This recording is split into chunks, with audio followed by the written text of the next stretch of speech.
কয়েকদিন পর পবিত্র রমজানুল মোবারক শুরু হবে। রমজান মাস আসার আগেই যদি আপনি জানতে পারেন যে রোজাতে আম্বিয়াদের অভ্যাস কী ছিল, তা আপনার জন্য কতই না উত্তম হবে। তাছাড়া যদি জানতে পারেন নবী করিম সাল্লাল্লাহু আলাইহি ওয়াসাল্লাম কাকে সৌভাগ্যবান বলে ঘোষণা করেছেন, আর আপনি যদি রমজান মাসে সেই গুণগুলো অর্জন করতে পারেন, তাহলে কতই না উত্তম হবে। তাই আজকের আলোচনায় হাদিস শরীফের আলোকে সৌভাগ্যবান কারা এবং এই রমজানে যাতে নিজের ঘরটাকে সেরূপ বানাতে পারেন, সেই দিক নির্দেশনা দিব ইনশাআল্লাহ।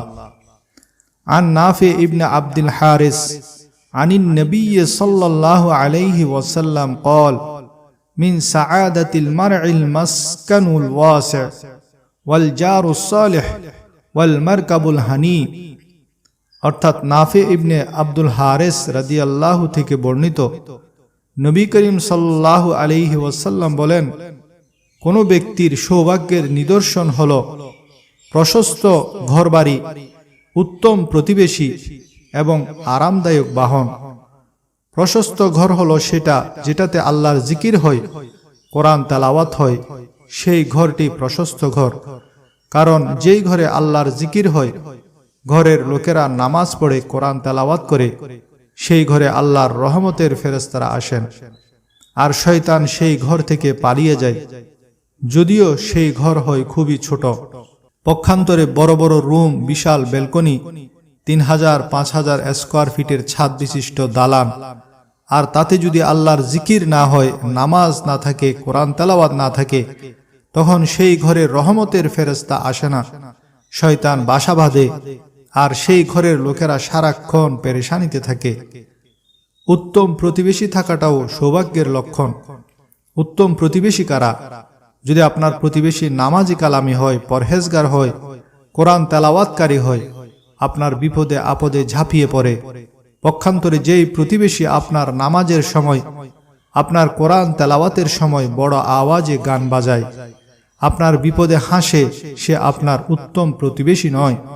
সেজন্য আল্লাহর কাছে দোয়া করা উচিত যেন প্রতিবেশী উত্তম হয়, নেক হয়, পরহেজগার হয়। অপর এক হাদিসে আছে, মানুষের সৌভাগ্য হচ্ছে 4টি বস্তুতে। নাম্বার 1, তার স্ত্রী তার মতের অনুসারী হলে। নাম্বার 2, তার সন্তানেরা সৎকর্ম করলে। নাম্বার 3, তার ভাইয়েরা নেককার হলে। নাম্বার 4, তার রিজিক তার দেশের মধ্যে হতেই উপার্জিত হলে। যদি এসব থাকে তাহলে ভালো, যদি না থাকে রমজানে দোয়া করুন, কোশিশ করুন। রাসূলুল্লাহ সাল্লাল্লাহু আলাইহি ওয়াসাল্লাম ইরশাদ করেন, সালাসুম মিন খিসালিন নুবুওয়া, নবুয়তের 3টি খাসলত আছে। যেহেতু রমজান আসছে, আল্লাহ তাআলা যেন আপনাদের ও আমাদেরকে এই নিয়ামত নসিব করেন।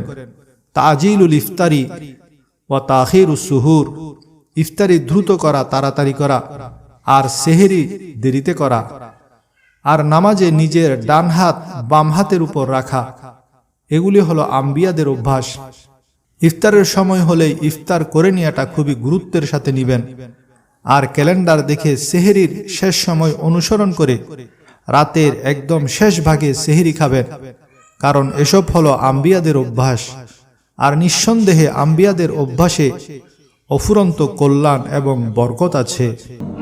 আজ এমন একটি ওজিফা শেয়ার করব যা শুধুই খুশির, যে ওজিফাটি করলে রমজানের আগেই গায়েবী সুখবর পাবেন ইনশাআল্লাহ।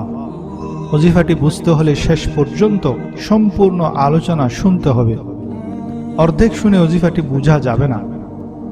মেরাজে হুজুর পাক সাল্লাল্লাহু আলাইহি ওয়াসাল্লাম আসমানে অসংখ্য ফানুস দেখতে পেলেন। হুজুর সাল্লাল্লাহু আলাইহি ওয়াসাল্লাম জিবরিলকে প্রশ্ন করলেন, এসব কি? জিবরিল আলাইহিস সালাম উত্তর দিলেন, এটা হলো একটা জিকির।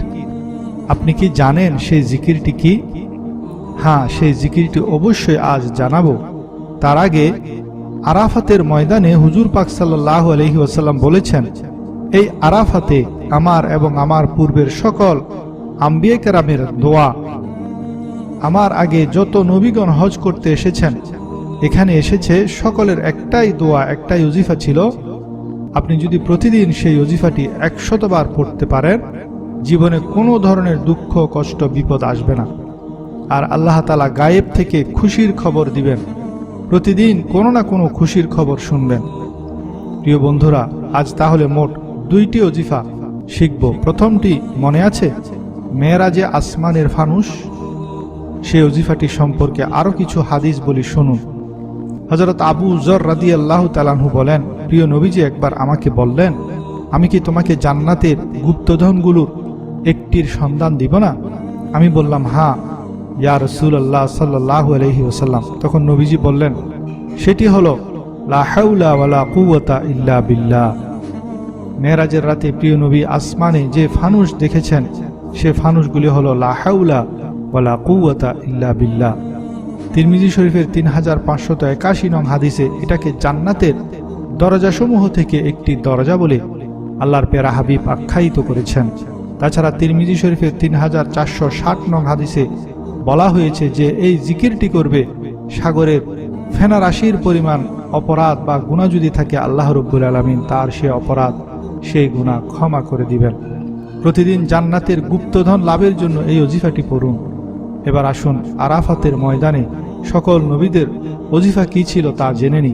যে ওজিফা দিনে 100 বার পড়লে জীবনে কোনো দুঃখ কষ্ট বিপদ আসবে না, বরং প্রতিনিয়ত কোনো না কোনো সুসংবাদ শুনতে পাবেন। সে অত্যন্ত চমৎকার এবং মূল্যবান ওজিফাটি হলো লা ইলাহা ইল্লাল্লাহু ওয়াহদাহু লা শারীকা লাহু লাহুল মুলকু ওয়া লাহুল হামদু ওয়া হুয়া আলা কুল্লি শাইইন কাদির। লা ইলাহা ইল্লাল্লাহু ওয়াহদাহু লা শারীকা লাহু লাহুল মুলকু ওয়া লাহুল হামদু ওয়া হুয়া আলা কুল্লি শাইইন কাদির। যদি দিনে 100 বার পড়েন, কোনো বিপদ দুঃখ কষ্ট আসবে না, আসলেও দূর হয়ে যাবে, আর প্রতিদিন গায়েবী সুখবর আসবে। আর যদি দিনে 10 বার পড়েন, তাহলে হযরত ইসমাইল আলাইহিস সালাতু ওয়াস সালামের বংশের 4 জন দাস মুক্তির সওয়াব লাভ করবেন।